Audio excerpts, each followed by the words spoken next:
There's a good chance you've never seen the Mars bar, much less used it, and this might just be a lifesaver for you, or you might just completely hate it. Let's get into why.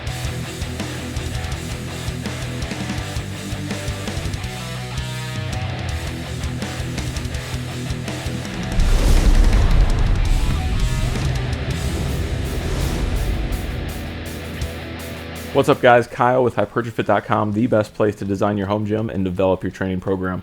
Today I'm going to take you through my thoughts on the Mars bar. This is something that I've had for 7 or 8 months now. I've put it through its paces. I've tried a lot of different things with it, and it has a place in my gym for a reason, but there are a few reasons why it probably doesn't need one in yours. If you fit the bill for what this is made for, then you're going to love it. If you don't, steer clear.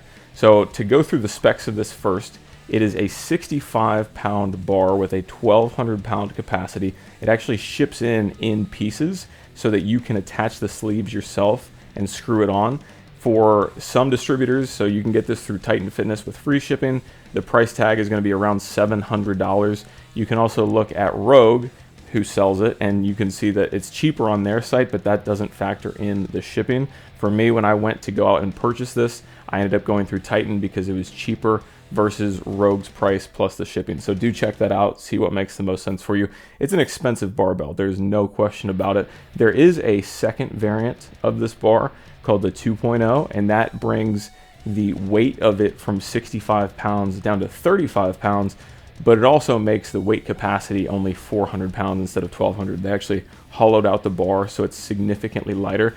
That does make this a lot easier to move around than the full weight one that I have behind me. So depending on how strong you are and what you plan to use this for, that could make a big difference and also make your usage with this bar a lot more enjoyable, because let me tell you, moving this thing around kind of sucks. But both of them are going to allow you to do the same exercises, just a matter of how much weight you can use with them. The 2.0 bar, the 35-pound variant, is only $50 cheaper in most cases, so it's really not a huge savings. It's just going to come down to that weight capacity and how much you want to deal with lugging this thing around. The bar itself is powder coated and the sleeves are chrome.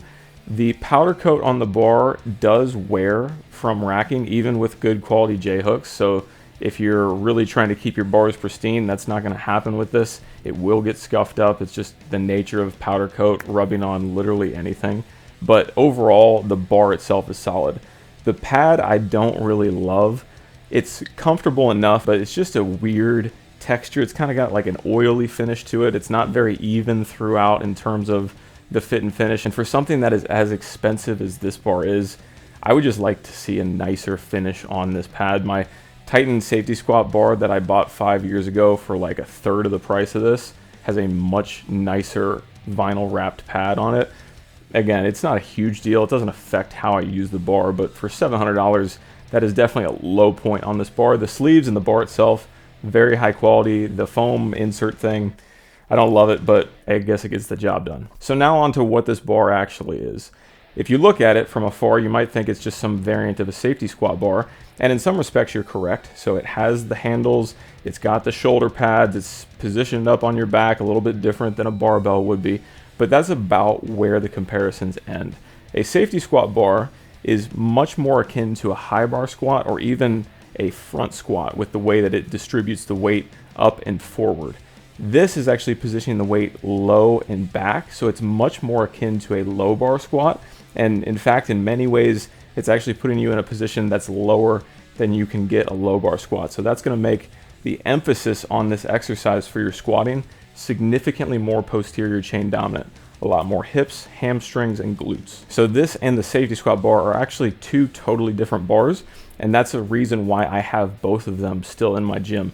They're training completely different ends of the back squat. Now, like a safety squat bar, if you have issues with your shoulders, elbows, or wrists getting into a back squat position, this can be a complete game changer for you, because now you're able to get into a very similar position with the bar and have none of those issues. You can even squat hands free if you wanted to with this bar.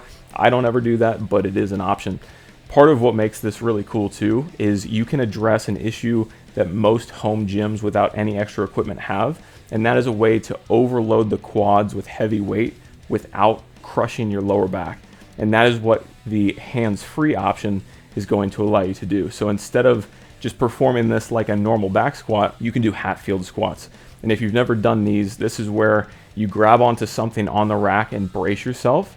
And it's kind of akin to what you would do with, say, a belt squat, where you pull the lever out and then you have something to brace on. Obviously the weight is still loaded on your shoulders, so there is some lower back involvement, but by just adding this specialty bar, you have a way to overload the quads, take a ton of pressure off the lower back, because now you have your upper body able to assist, especially in the hole. Now, Hatfields are not specific to this bar, because you can also do them just fine with a safety squat bar.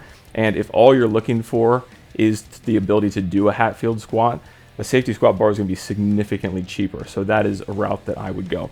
But if you are wanting something that can also double as low bar positioning without all of the extra arm difficulties, this can be a really good option for you. One more exercise to note here is if you are trying to build the DIY pendulum squat that I've done a video on before, this is the ideal bar for it. It can be done with the safety squat bar, but this is an instance where having the bar weight positioned lower on your back is actually in the perfect spot for the DIY pendulum build.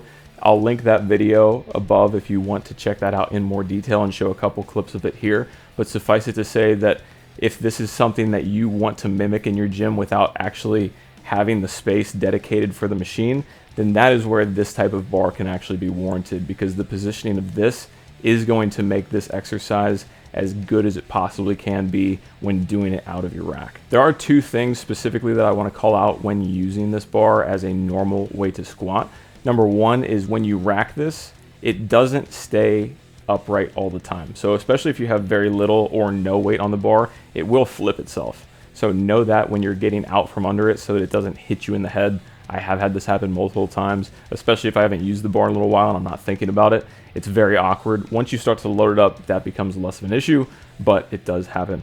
The second thing that I want to call out, and this is kind of similar to safety squat bars depending on where your squat stance is, but you can end up having your hands or arms run into your legs when you're doing these. So if you're super wide stance, it's less of an issue, but the narrower you get, that's where you can start to see the handles or your arms, especially your elbows, start to run into your quads.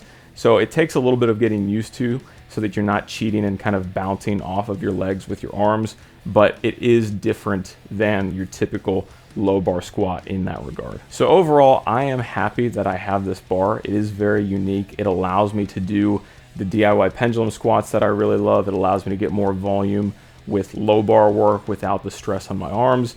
And I really love doing Hatfields with this, even over the safety squat bars, but it's absolutely not a necessity for me. More and more, I find myself squatting with my Duffalo bar these days, which does a lot of similar things in terms of less stress on my arms. It doesn't allow me to do the specialty work, which is why I keep some of these bars around, but it's less of a necessity for me. I could see this being, like I said, a total game changer for somebody that really just can't get into this low bar position, even with a Duffalo or Buffalo style bar. And if you are that type of person, this thing is going to be amazing for you, especially if you love squatting in a low bar position. If you're a high bar squatter and you have no interest in low bar, this is a total waste of time for you. If you don't want to deal with something that is very heavy and cumbersome, then again, probably not the bar for you. Although the 2.0, that 35-pound variant, I'm sure is much nicer to move around, but again, storing this thing kind of sucks. But it is an option if you want that. It is different than a safety squat bar, so if you're just looking for more variety, great. And obviously bar variety is great in a home gym because they don't take up a lot of space. You can hang it in a bar rack on the wall or on the floor, stood up in the corner, and it's going to take up way less space than an additional machine. But again, for $700, this is a lot. So I would say, unless you really have a specific reason to get this bar, probably invest that in something else. But if you really are just looking for that little extra squat variance to kind of cap off your training, then this could be what you're looking for. If you've tried this bar before, let me know in the comments. I would love to know if there's other types of squat bars that you've used that have really helped with your training or variants that you've liked. Let me know in the comments below. I hope you guys enjoyed this video, and I will catch you again in the next one.